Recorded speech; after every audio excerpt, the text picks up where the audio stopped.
Okay, this is a review for the Man Omnibus, which is written by Grant Morrison and art by quite a lot of artists. Um, this is the first thing that Grant Morrison kind of wrote for DC and just put him on the map before he did Arkham Asylum. Um, this is a really fascinating read to me, mostly because it's the earliest example in comics that I've seen of not only a deconstruction of a character, and there's going to be a little bit more that I elaborate on when I get to talking about the way that he's deconstructed, but also with the fact that this is one of the earliest stories that I've seen where a story writer will cameo himself into a story and explain what he's doing and why things worked the way they do. And it's kind of an interesting aspect, among other things. Um,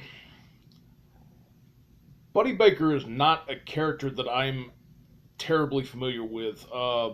Before this, I only knew about the character from the New 52 when Jeff Lemire was writing it. Um, and in some ways, I consider it better than this. But this is really with some of the older Animal Man stuff. This is the best that I'm told that you can get. Um, this collects 26 issues. So for the price of this omnibus, which I paid like $70 for it when it came out, it's not a bad buy. Um, Buddy is kind of an interesting character because at the time this was written, I wasn't even uh, that old when this was written, but getting around to it, it's the earliest example I can see of somebody taking and using a family man superhero in a story outside of the Fantastic Four. Um, Buddy's really got an interesting position in the superhero community and in his normal life. He's actually an actor. He has a wife. He has two kids. He's trying to meet a mortgage, but he's a Z-list superhero.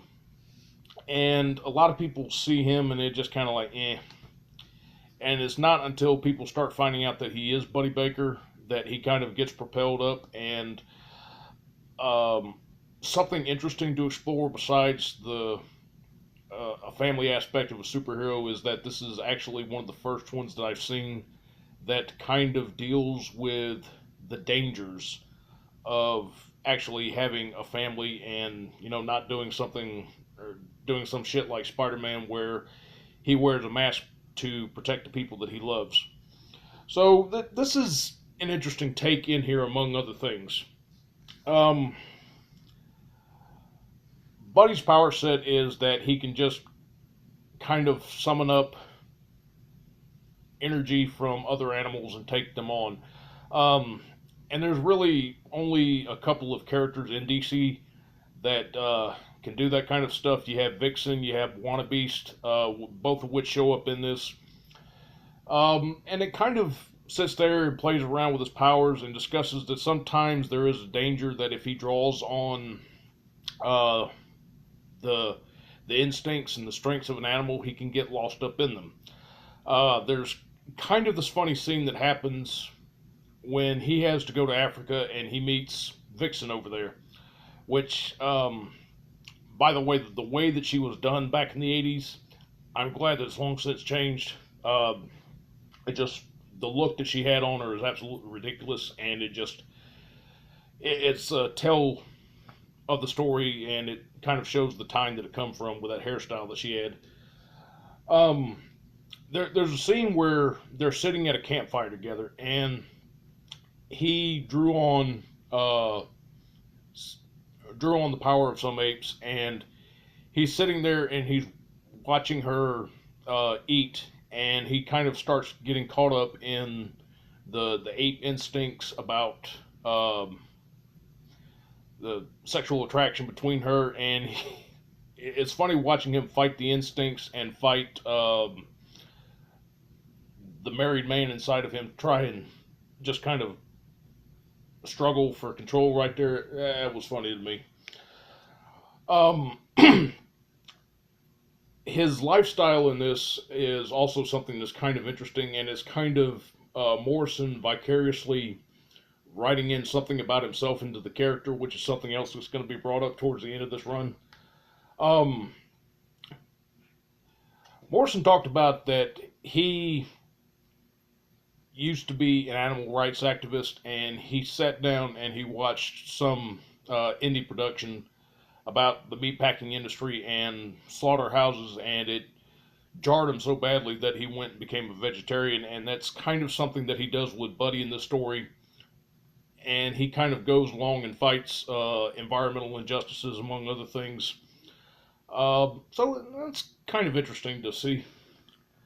Um, Another thing about this is that we get Animal Man is kind of an oddball character, so we get to see him interact with some of the more oddball heroes and fighting some villains in the story. I said Wanna Beast and Vixen show up in this. There's a team up that he does with Metamorpho and Plastic Man. And Psycho Pirate comes into this. So there's all that kind of stuff. When I talked about the metaphysical stuff or some of the more kind of out there things that Morrison is known for in this story, this is kind of his introduction into writing comics, and there's a lot of that telltale going on in this. The difference with this is that it's more restrained. There is stuff kind of. I need to talk about the ending before I can talk about the rest of the stuff. There is kind of a point to where towards the end of the story there's some bad shit that happens with Buddy. There's stuff that happens to his family, and it's just kind of questioning the nature of reality. And there's a point to where he goes towards the end of the story, and he winds up actually meeting Grant Morrison himself. And he has like this huge confrontation of, why are you fucking with my life? And it's Morrison just kind of sitting there and saying, hey, this is how the comics work, and it's sort of him talking to the audience about, how comics work and why we change up things the way they are sometimes. Why characters, when they're under a particular writer, they kind of change up suddenly and they're really different from the way that they are. And it's an interesting take on that, but it's not too condescending. It's not handled in a stupid way. But it does affect Buddy on a character level, and a lot of the stuff that happens to his family. There is something bad that happens to his family in this. And you feel really badly for the character. And when we kind of get there towards the end of it, you're getting angry along with the character with the fact that, you were manipulated into feeling bad for this, and the entire point of it was that it's just for the sake of entertainment.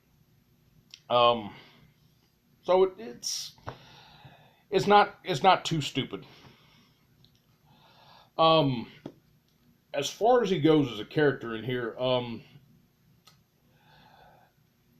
I've kind of gotten tired of reading a lot of stories where a character is coming to terms with the way that the world works.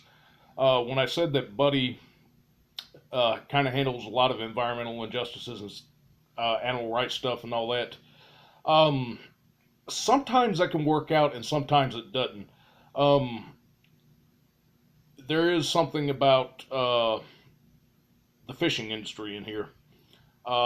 And there's a story that's entirely told from the point of view of a dolphin.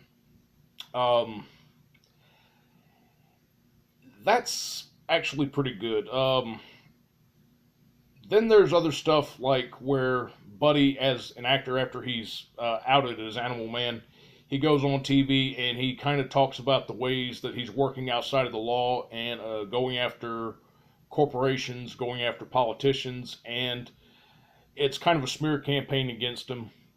And for the time this was written, I can let it slide, but then there's other stories that just kind of do this, and uh, I guess it's something that I'm going to have to get used to about stories just kind of laying out and explaining a lot of the ways that there's corruption in a lot of things, and I don't know, it's just something I'm kind of tired of seeing, but everybody just goes and seems to tackle this. So that's just a preferential complaint on my part. Um, but overall, the story in this is good. Now, the art in this kind of varies because we have so many different artists on this.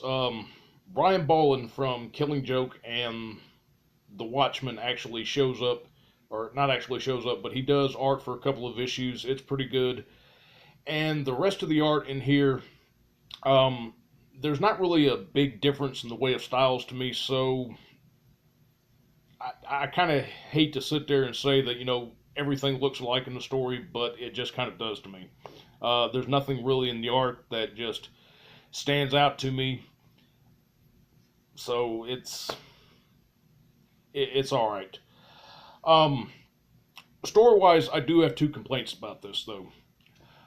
One is that this is actually a series that came out after Crisis on Infinite Earths. Now, if you go into this and you don't know what happened on Crisis on Infinite Earths, you need to at least have some knowledge of it. Particularly the stuff that deals with the Psycho Pirate, because all the questioning about reality. Uh, because when they left off at the end of that story, he knew that there was a change in the universe, and everybody except him missed it. So you need to have some knowledge of that. The second complaint I have in this has to do with a particular issue that was a tie-in to a crossover that went on sometime in the 80s. They did the story called Invasion, which I never read, but it was something about a bunch of different alien races going and attacking the Earth, and they were fighting each other for who could conquer it. Um, there is an issue in here where he's fighting a Thanagarian, and there's a bomb that's left at the end of it, and actually, I might be getting that mixed up. There's two issues that kind of tie into that. The second one that ties into it, it ends on a cliffhanger, and it's something that kind of leaves Buddy that's going to pick up in one of the issues of Invasion, and it's never shown what happens with him. Now, I know that Morrison didn't write that series, but at the same time, I kind of wish that had been included, so I kind of know how that worked out. I mean, I know it worked out fine, but I just like to have known what happened at the end of that particular situation. But overall, the story is good.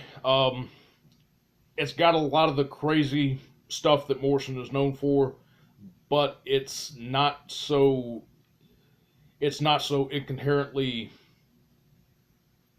what the fuck is going on kind of shit. Um, it's played coherently enough in this, and it is a decent read, and I do recommend this.